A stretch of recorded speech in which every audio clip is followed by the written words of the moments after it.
So you ready to move on about the Florida sheriff? Sure. So the Florida sheriff arrested 118 political prisoners. This comes from Constitutional Grounds, February 6, 2020. Hillsborough County Sheriff Chad Cronister announced the end of a 9-month sting operation codenamed House Hunters. Sounds like a reality television show. In the sting, detectives posed as homeowners. Who you calling homeowner? In at least 5 houses and hired unlicensed contractors and handymen from Craigslist. Oh, yeah. And maybe some other places that they got names. Handyman. Is that? Is that what this is? This is a sting handyman? Yes. Home remodelers and handymen, yes. Oh, no. Yes. So tell us about it. Well, it's one of these enforcement operations for a state that has licensing for handymen and home remodeling contractors of various forms. Oh, this is horrible. In the attached, if you go to Constitutional Grounds, we've got the article up there, and we show the video of their press conference. And he called every non-licensed handyman a con man. Well, they've got contractor porn right here. This smut is horrible. These contractors were filmed performing the work for which they were hired. God. Yeah, the warning is that they would run off with your money and not do the work, but they had them on camera doing the work, or it would be shoddy. Contractor porn. And the whole point about getting them on camera, it sounds like that they wanted evidence that they had actually contracted. Yeah. So they actually had them start the work, and then they busted them. But they should have just stamped them USDA. But here's the thing: here in Oklahoma, we don't even have a license for most of those trades. We don't have a con man license. Yeah. Yeah, and by the way, I'm going to put a plug in for one of the guys who's been fighting in the legislature against this has been State Representative Mark McBride. He's a member of leadership. Well, he's got a roofing contracting company himself. He is a home contracting guy. Right. And a lot of these guys, look, unless you can show that there's compelling state interest, then there should not be anything. Well, the thing is that there can never be a compelling state interest when it comes to licensing. Mm-hmm. Remember, licensing says that you do not have the right to perform a particular action unless we give you permission. First, and you're a criminal if you do.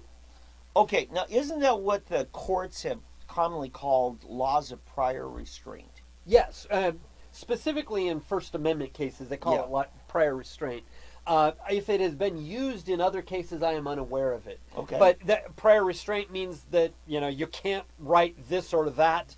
Or like you need a permit to have a parade or a rally. Well, the permit for a parade is more because you're going to be taking up public space and using it for your event instead of its normal event that it's used for.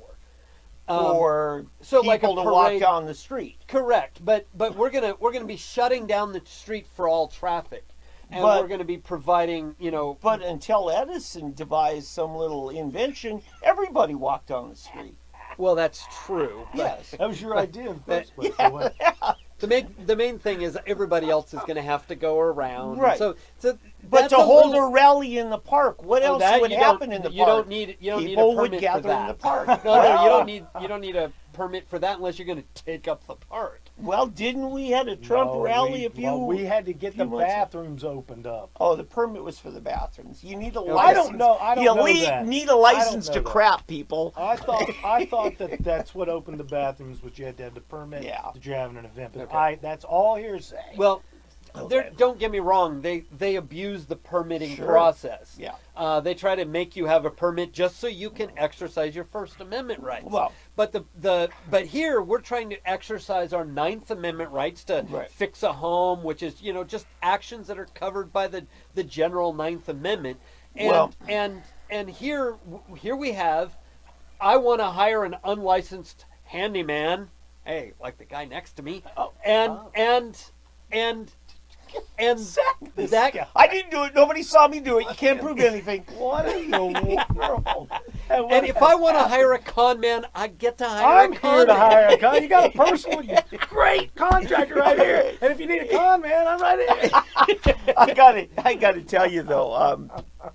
But I'm a handyman as well. What I've been told by many contractors and some municipal and county employees is the purpose of the permit is so that they're put on record to come and reassess your home value afterward and raise your taxes. Well, that's really what it's about. Yes, for the home. But the thing is that when you have a licensed contractor, now you may still have to have the permit for the the addition and things like that. The city may want to try to get you to do that, but again, it's your property.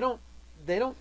But that licensed contractor, in many states, they are told you can lose your license as a contractor if you do unpermitted work. Correct. You see, it all comes back to the tax dollar and giving them notice to come and reappraise and ease of and extra judicial means of bringing people into compliance. Yes, because this all remains in the executive branch. It's what my old friend Senator Rubottom called laws of government convenience. Yes.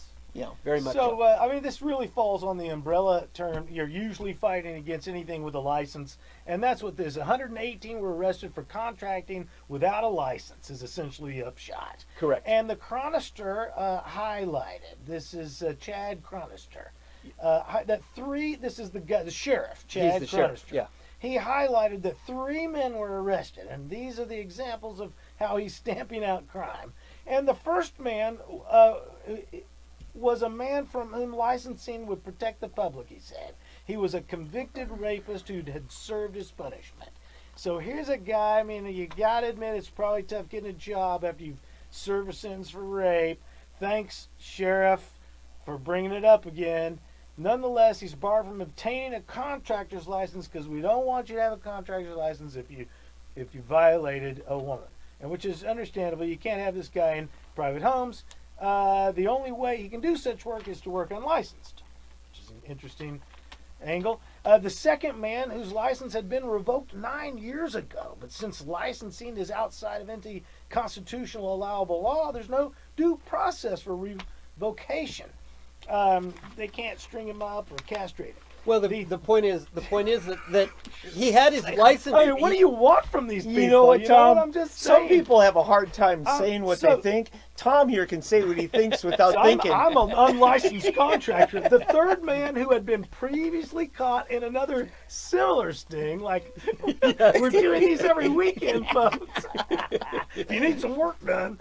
And then again, the sheriff did not allege that he committed any fraud or performed any shoddy work. I would say shoddy work's being done by the sheriff, arresting people for stuff he can't do anything. He can't do anything. Maybe he's just collecting a whole bunch of people that's going to have him do some work on his house. Eventually. Well, but the entire point was there was nothing that had any bearing on any of the warnings he gave, shoddy work or steal your money. No one was highlighted as having done those very things. Watch the video for yourself. It's glaringly missing. The only thing was those 3, and frankly, the former rapist. We have to call him a former because we don't know that he's doing anything now. He would be, the public would have been protected from him because he would have been denied a license. Mm-hmm. And the thing is that you can't deny a man a way to earn a living because of his criminal past. Yeah.